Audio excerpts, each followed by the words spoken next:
Hello, my name is Jess, and welcome to Dyscalculia Research Revealed, an interview series where I speak with leading researchers in the field of dyscalculia.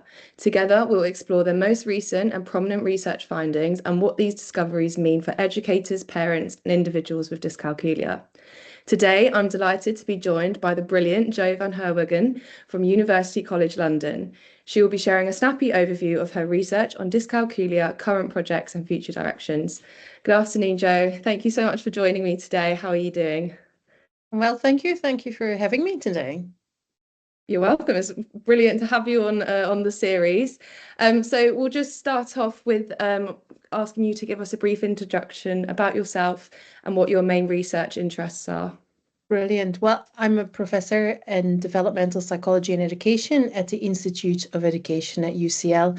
My research focuses broadly on improving educational outcomes for students with learning difficulties and some specific genetic conditions.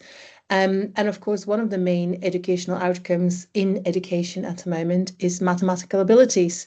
And so that brought me on to dyscalculia, and I've started to research the difficulties that people with dyscalculia may experience and how these difficulties might compare with maybe some other groups of students that might have difficulties, to then see how teachers can support students with dyscalculia in the classroom. Brilliant. That's super interesting. So you sort of said how you got into the dyscalculia side of things. Where did your interest in special educational needs start from in general? It didn't start with dyscalculia, I'm afraid. It Yeah. started with looking at children with genetic conditions like Williams syndrome, which is a very rare genetic condition, but these individuals also have very widespread learning difficulties in the classroom, mathematical difficulties being one of them. And it actually sprung from there to then start looking more at mathematical difficulties in other groups of students with mathematical difficulties. And so, yeah, this is where we landed on dyscalculia. And I think it's my research that I'm currently doing is very much driven by having spoken to teachers where they clearly show that they're interested in supporting students with dyscalculia, but they actually know very little about dyscalculia, which is what we've shown in our research when we looked at neuromyths that teachers might endorse around dyscalculia. And that there's a real lack for teachers to know how can we help students with dyscalculia.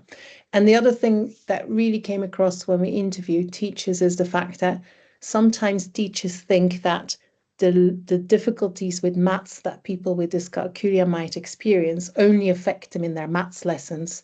Whereas, of course, we know that the maths difficulties might impact on all aspects of their lives, basically.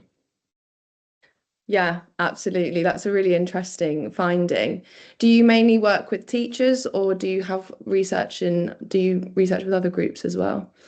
We literally do all other groups as well. So Mm. we've done research with teachers, which has been through interviews and surveys, but we're currently doing a larger study, I think, for people with lived experiences of dyscalculia. So where we are first of all interviewing the young people. So these are primary and secondary school children or students, as well as then adults who have a diagnosis for dyscalculia. And we're asking them about, what they think about their diagnosis, how they feel about their diagnosis, and how that diagnosis affects them in their daily lives, so that we can then use that information to help support teachers.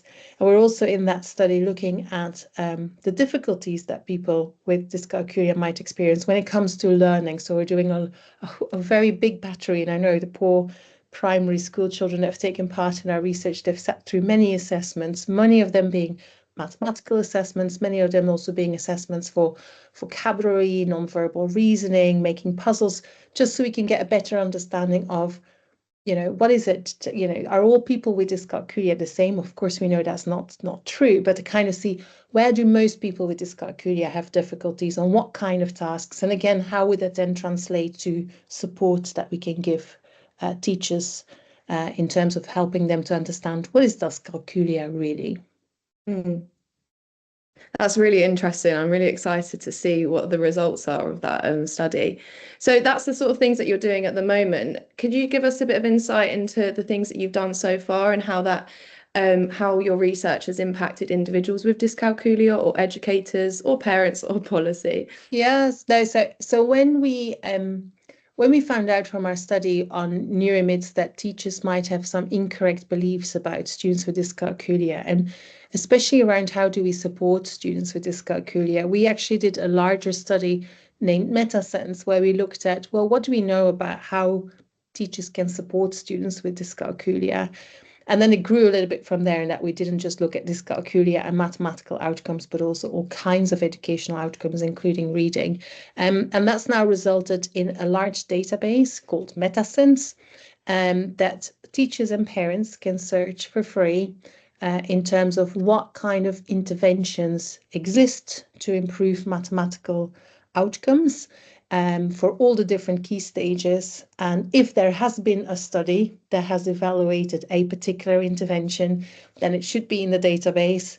And the parents and teachers can read more about what does that intervention entail, what did the study find, did the study find that it worked, that it didn't work, and then for whom, because as I mentioned, it's not just for people with dyscalculia, but it could also be for students with other learning difficulties. But hopefully that's the beginning of kind of building a toolkit where we can help teachers and parents, but also people with lived experience, to see what are the type of interventions that are out there that might be used in schools to help with improving mathematical outcomes. But as you know, just people with dyscalculia often have also comorbidities or might also have difficulties with reading. And that's why we incorporated other academic outcomes as well in our MetaSense database. That's really interesting, and I think it's great to see like this practical impact that you've got, and obviously that's something that a lot of people want to know, is how do we actually support people and individuals with dyscalculia. So that's really it's great that people can compare the two. So that's sort of the things that you've been doing at the moment, and what you have been doing. So what gaps in the research do you think there still are, or what would you suggest that future researchers look into around dyscalculia?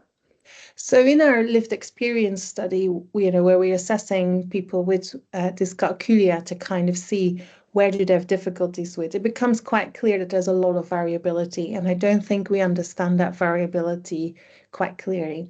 And the problem is, if we don't understand the variability, then we don't know what that means in terms of identifying children maybe at a younger age, or what it means in terms of what are the kind of key indicators. So I think our study is like a springboard, but I hope that, it's not just us, but other people as well will help us to do more research around what do the trajectories of mathematical learning look like for people who've got learning difficulties. Because it doesn't mean that when you've got dyscalculia that you cannot learn maths. It means that you've got difficulties with learning maths. And so the question is, do all people kind of remain flat and it doesn't, the learning doesn't change a lot over time? But some people might still make, quite big improvements and then plateau. Other people might have what we call spiky profiles. They're good on some maths tasks, but poorer at other maths tasks. And I think getting a better understanding of these different profiles is very important. And in order to do that, we need longitudinal research. And that is costly and that is intense for people taking part in it. And so it will require a number of researchers to come together so that we can kind of scale that kind of research and really build these more longitudinal data sets, so we get a much better understanding of what do the learning trajectories of people with dyscalculia look like. Absolutely. I think our listeners and actually future researchers as well really benefit from what you've spoken about today. So thank you for that. So that's all we're going to have time for today. So thank you so much, Joe, for joining us and for giving us a very quick, snappy overview of everything that you've been doing. It seems really interesting, and we're all very excited to see what the future holds. Thank you very much, Jess, for having me, and for people listening to the talk today.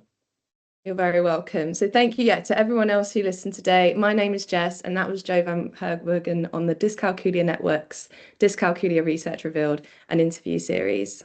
Thank you.